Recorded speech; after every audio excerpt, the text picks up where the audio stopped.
This podcast is sponsored by ebookit.com, self-publishing solutions for the independent author and small press. Visit us today at ebookit.com. Welcome to the Toastmasters Podcast, the official podcast of Toastmasters International. Hello, everyone. This is Greg Gazin. Each year on the podcast, we have the honor of speaking with the newest international president. Now, in case you're wondering, the president is an officer of the Toastmasters International Board of Directors, a working ambassador for the organization who works with the board to develop, support, and modify the policies and procedures that guide Toastmasters International in fulfilling its mission. It's also a volunteer role. Now, for 2024-2025, we have Radhi Spear. She is a software engineer for AT&T in New Jersey and a veteran in the telecommunication industry for over 3 decades. She has expertise in software development, systems administration, and acceptance testing. She troubleshoots problems and develops software for projects that impact millions of people. Radhi holds a master's degree of science in electrical engineering from the New Jersey Institute of Technology, and she's very active. She participates in employee resource groups at AT&T, including Women of AT&T and InspirASIAN, which fosters development and leadership opportunities for its members. And if that's not enough, Radhi was also an assistant Girl Scout troop leader for 5 years. She is a distinguished Toastmaster, a member since the new millennium, 2000, and only the 9th woman to lead our illustrious organization since its inception 100 years ago. Radhi also received a presidential citation in 2009. She's a member of 3 clubs and also a charter member of her home club, AT&T Middletown Toastmasters in Middletown, New Jersey. Radhi's profile, Meet Radhi Spear, Distinguished Toastmaster. The 2024 International President is Gearing Up for Growth, written by Laura Mishkind, can be found in the September 2024 issue of the Toastmaster magazine. Coming to us today all the way from Piscataway, New Jersey, Madam International President Radhi Spear, welcome to the Toastmasters Podcast. Thank you, Greg. It's my pleasure to be here. So, Radhi, how does it feel to be the one individual that's going to lead us into the next century?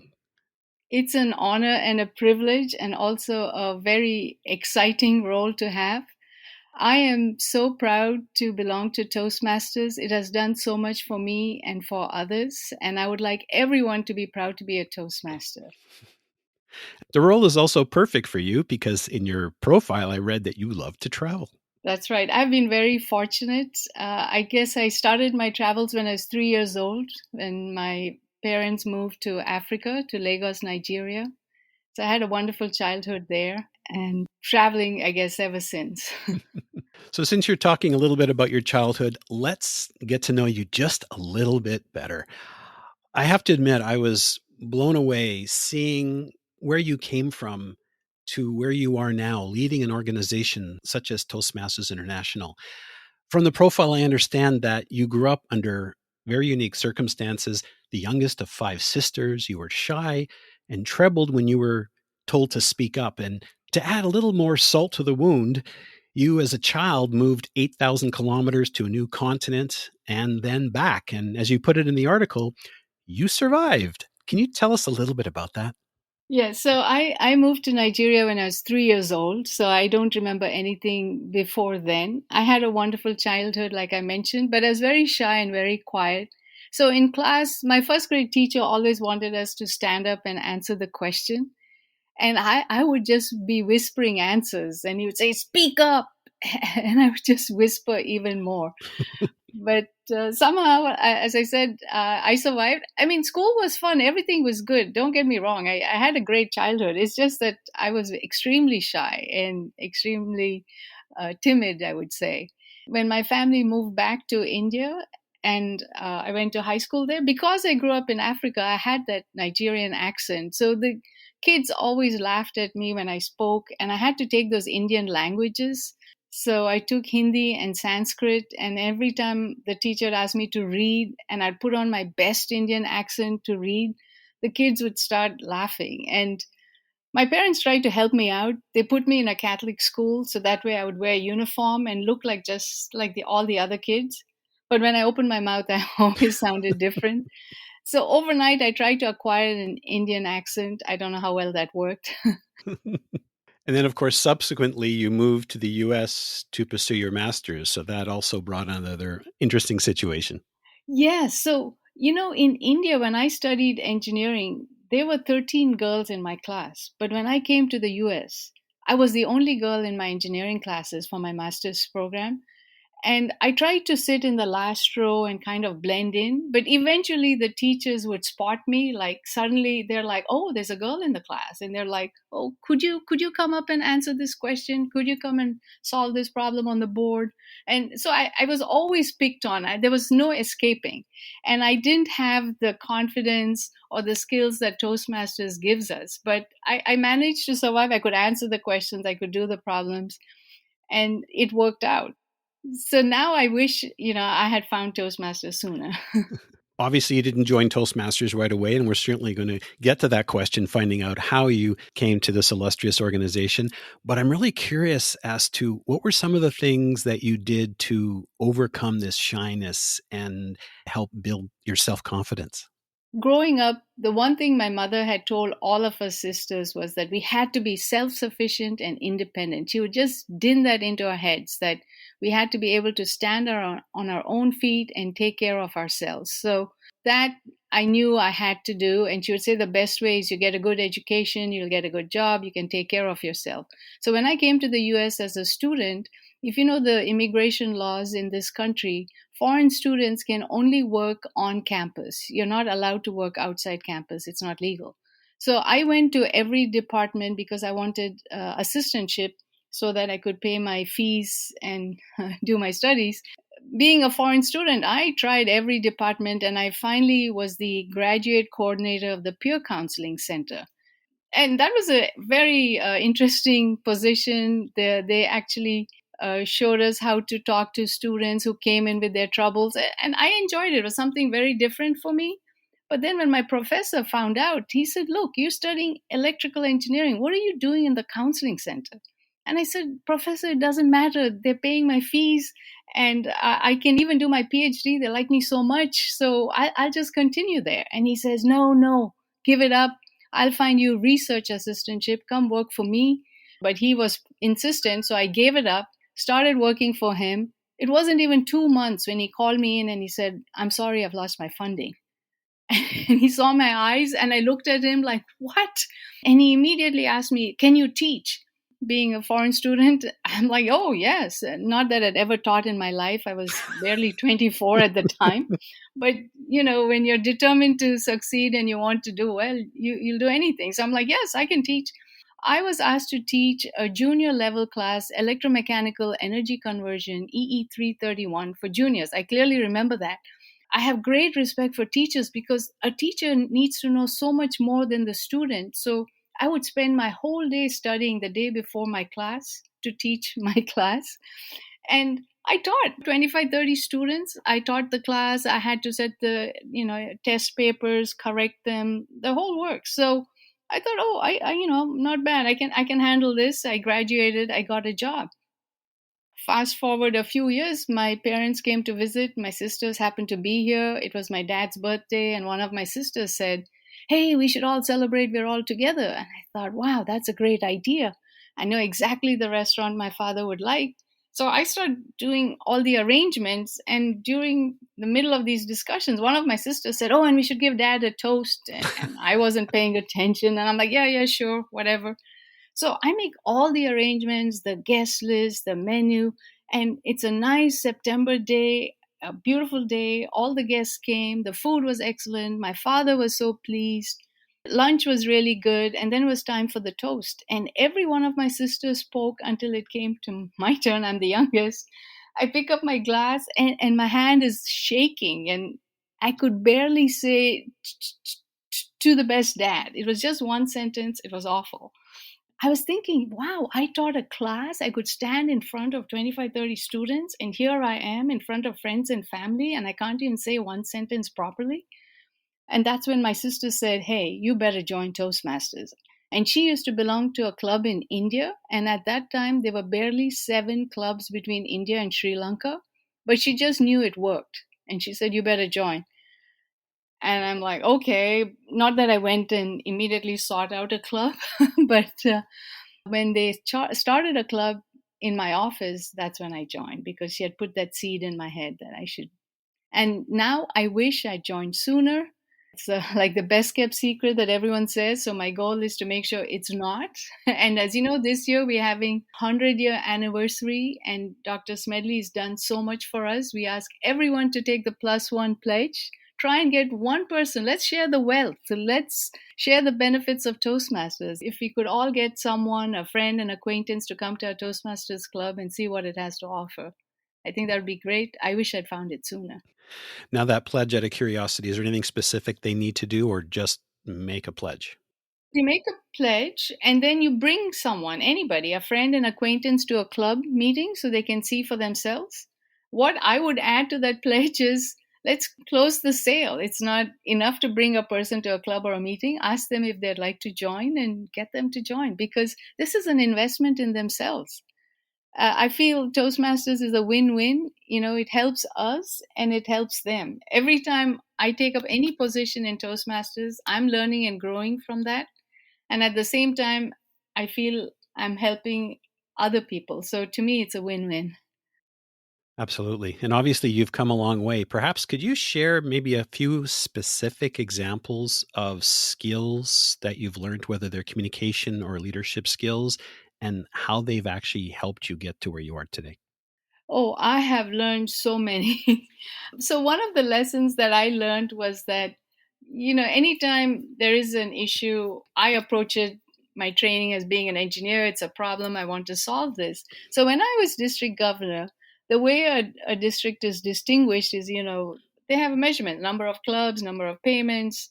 And those days, it used to be number of CCs and number of ACs. These are these educational goals that we had to achieve. My district at the time, which was District 46, metropolitan New York and New Jersey, so New York City and its surroundings, and we were over 250 clubs. So to get to those goals, it was quite difficult. My district hadn't been distinguished in several years. We became distinguished when I was the marketing person, and then when I was district governor. We were struggling, and I happened to go on vacation to India, and I visited my sister's club. And there I realized they meet every week for 3 hours.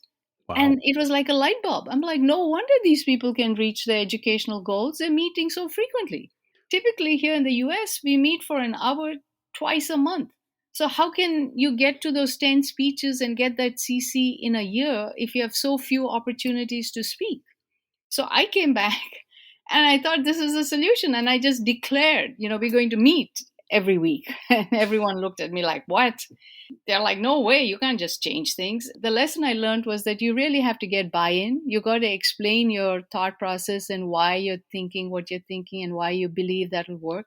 And you also have to lead by example. So I asked my club, and they weren't really thrilled with me, but I said, give it 6 months. Let's try it for 6 months and see. And to this day, we meet every week. So I think there's more continuity, because anytime you meet only twice a month and there's a holiday or something, you're only meeting once a month, then you lose the momentum.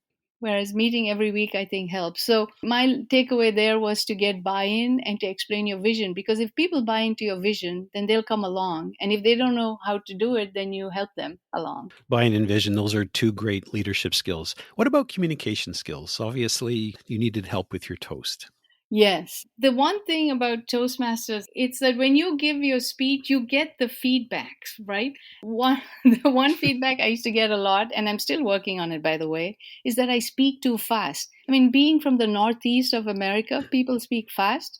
And I think some Indians in general speak fast. So trying to slow down, just because someone says you speak fast doesn't mean overnight you can start speaking slowly.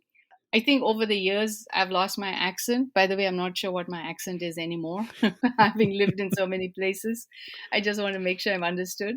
But if you slow down a little bit, then people can follow you and can get the message. And especially what I learned is if you're giving a talk, especially some engineering speech or something a little complicated, then Toastmasters has taught me how you can simplify it to make sure your audience understands what you're trying to say. Sometimes you have managers, supervisors high above who really don't know all the technical details.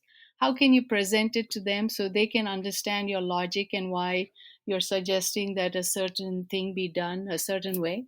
So it really helps to be able to communicate, to be able to, even if you have charts or graphs, so that it's not too busy. So you just focus on the key elements so that you can get your message across and make it interesting to your audience. You need to know your audience and how to present. And that's another thing that I learned in Toastmasters. That's awesome. Of course, also using analogies and stories, I find that works very well as well.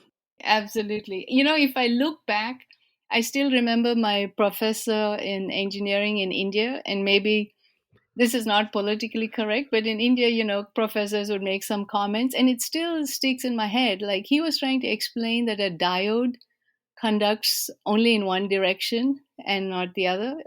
It's like a one-way valve. And so I remember him saying, when I get my salary, I give it to my wife and I get nothing back. It's just one way. And it was considered funny. And, this is India in the good old days, not something people say these days, but it stuck in my head. I'm like, okay, conducts in one direction. I get it. I am curious, though, the speed, people speaking fast. How did you succeed in slowing down your speaking? I think one of my aha moments, not only speaking slowly, but enunciating my words. When I first came to the US, I think I recorded a message on my friend's answering machine. And then I went to visit her and she hadn't heard my message and she played it. And then I heard myself and I thought, oh my God, that's not clear at all. I actually yelled at my sisters. I'm like, why didn't you tell me I don't speak clearly? And they said, oh, we understand you. I'm like, no, I want to make sure everyone understands me. And also, in the Toastmasters Club, you get the feedback. So it's just working on it over and over again. I get that feedback sometimes from people when they listen to the interviews afterwards. They go, is that what I sound like? I don't like my voice. I think your voice is fine. That's true. Now, we have a lot of individuals that quite often join Toastmasters for one reason. Maybe they join to become better speakers, but yet they stay to become better leaders. And not all individuals who belong to a club move forward. In fact, you were a little reluctant to take on a role outside of your club. Can you share a little bit about that? Yes, I joined Toastmasters purely to improve my communication skills. Since I was a charter member of the club, they needed some club officers. So I took on some roles just to make sure the club was doing okay. And then when I became club president, there was an area contest. Now that I look back, the area director or area governor at the time did not know the rules very well and contacted me and said, look, you need to send someone from your club because I have this really good contestant and there's nobody else. And so I can't hold this contest. Actually, you can hold a contest with just one person, but he didn't know that and I didn't know that.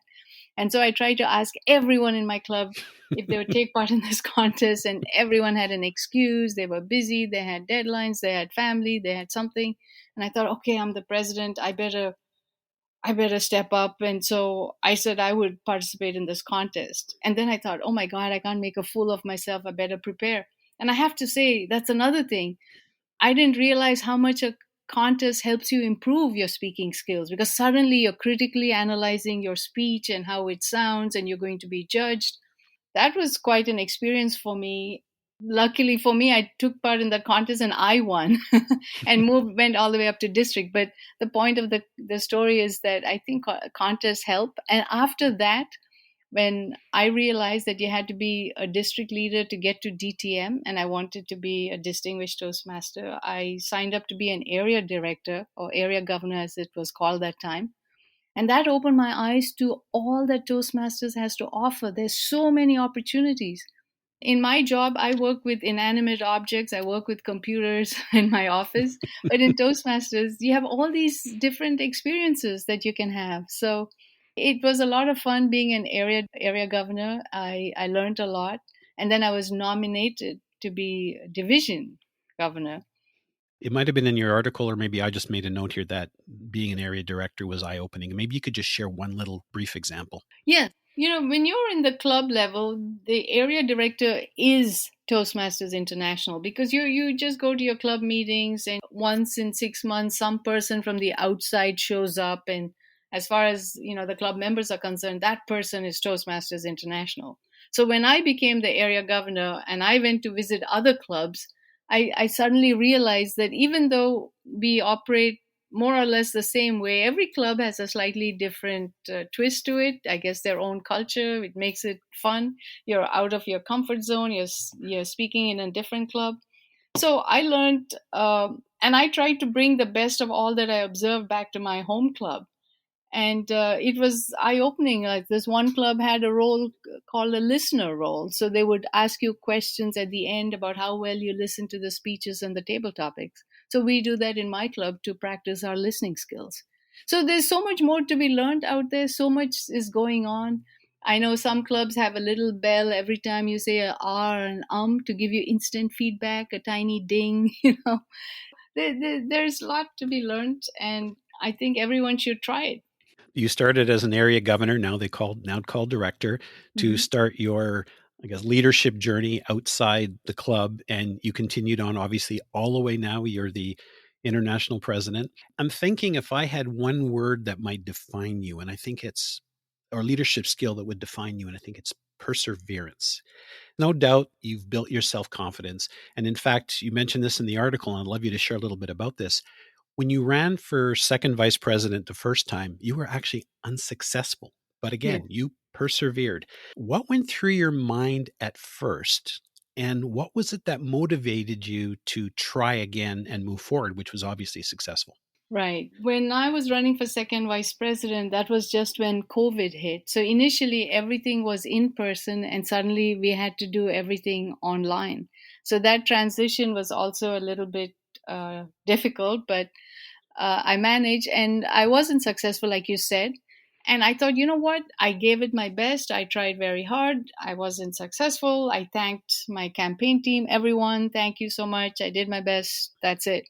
Various past international presidents, past international directors, so many people called me. Some people did the math. They're like, look, it was so close. If you just got another 1,500 votes, you could have won. Other people said, look, in the good old days, everyone used to run at least 2 times before they were successful. You should give it a shot.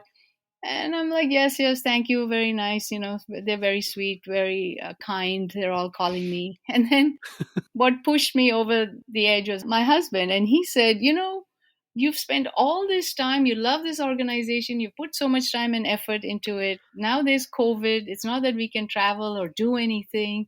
Why don't you try one more time? And what do you have to lose? And he says, worst case, you might lose again. And you've done that already. And you know how that is. In best case, you win. So why not? And I thought, he's right. Why not one more time? I'm already prepared. I've already done all the legwork and the homework. And in Toastmasters, it's all about a safe place to learn and grow. And there's nothing wrong in not being successful once and trying again. So I did. And actually, the reaction I got from a lot of district leaders is that, wow, you're putting yourself out there a second time. And I said, hey, I love this organization. I want the best for it. And I'm just going to give it one more try. It's amazing what you can accomplish when you put your mind to it and you get a little push. Yeah. And, one thing I want to add to this, Greg, is that, I had my mom initially telling me to be self-sufficient and independent, my husband pushing me. But we all have our Toastmasters clubs. If I think about my club, they haven't been to conferences, not even district conference, let alone international convention, but they just hear from me. And I remember telling my club, hey, I'm running for this office of, international director, and it's a contested race, and I have to give a 2-minute speech, and you can imagine this large audience, and I have to walk up and give the speech. And I'm just sharing with them what I have to do. So my club officer, one of them, immediately booked the auditorium at AT&T, which can seat like close to 1,000 people.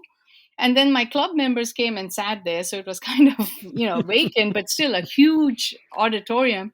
And then they announced me like candidate for, Region 9 International Director, Radhi Spear, and made me walk up and give my 2-minute speech. And then someone from the audience would say, no, fix that, correct this, again.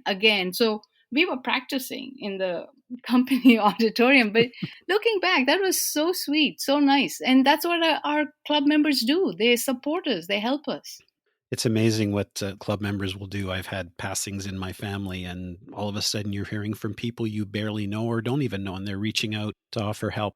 Let me share another little story. After being area governor, I was nominated for division governor, but I came so close to losing out. I was an unopposed candidate and I went to the district conference. But to my dismay, during the business meeting, a motivational speaker was nominated from the floor to run against me. And then the person sitting next to me at that point nudged me. And I looked at them in surprise and he says, "Hey, now's your chance. Why don't you give it up? Somebody else wants to do the work. You can take it easy." And in that split second, luckily, I said, no, I still have time to come up with this 2-minute speech. And Toastmasters training helped me, and I was able to give a 2-minute speech and get elected. But if I'd caved or if I'd given up, I wouldn't be here today. Wow. And, it's just the power of words. It can be to good and to bad, I guess. I think that was the title of Muhammad Khatami's winning speech in 2015, The Power of Words. I think that might have been that one. Yeah. Yes, you're right. Before I forget, on behalf of myself and all of Toastmasters International, I want to personally thank your mother and your husband for giving you that little push that you needed. Yes, I'm very fortunate and very blessed. I think of Toastmasters as my extended family. Recently, I was telling my office workers I had been on a district visit to Oklahoma. My office mates tell me, "Oklahoma? Who do you know in Oklahoma?" And I said, "Oh, I don't really know them, but they're Toastmasters, so don't worry about it." And it was wonderful. I had a great experience. That's awesome. Radhi, as we get ready to wrap up, perhaps you can share a little bit of your vision for this year to lead us into, of course, the next Toastmaster century. And what is your message to everyone? Yeah, there are not too many organizations that have lasted 100 years. And we are in 150 countries, all different cultures, different geographies, different backgrounds, and yet Toastmasters works. And this is because we build a community, we help each other learn and grow, which is what all human beings want. All of our members should take pride that they belong to this wonderful organization. I think we are poised to go another 100 years. Toastmasters has done so much for us. Let us share the wealth. Let us share all the benefits of Toastmasters with our friends and family. And it'll make the world a better place. So I'm really excited about this year. I would like us to be proud to be Toastmasters. And I would like us to see how we can help all our friends and relatives become better speakers and leaders and join Toastmasters and consider it an investment in themselves. And of course, take the +1 pledge. That's right. That's right. Now, folks, if you've been inspired as much as I have, I encourage you to share this episode with your friends and family. You can find the Toastmasters podcast at toastmasterspodcast.com, toastmasters.org, Apple, Spotify, and anywhere you get your podcasts. Don't forget to check out Meet Radhi Spear, Distinguished Toastmaster. The 2024 International President is Gearing Up for Growth by Laura Mishkind, and you'll find that in the September 2024 issue of the Toastmaster magazine. Again, it's an in-depth profile, and you can also read more stories that Radhi has to share. And you can also catch Radhi's viewpoint each month for the next year in the Toastmaster magazine. Radhi Spear, Distinguished Toastmaster, Madam International President, it has been an absolute honor to speak with you today. Thank you so much for taking the time. Thank you, Greg. It was my pleasure.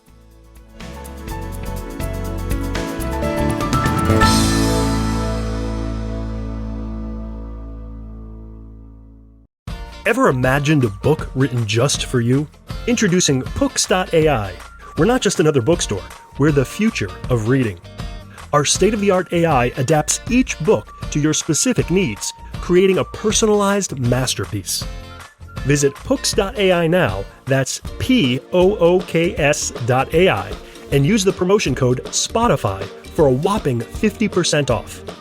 Books.ai, your personalized book awaits.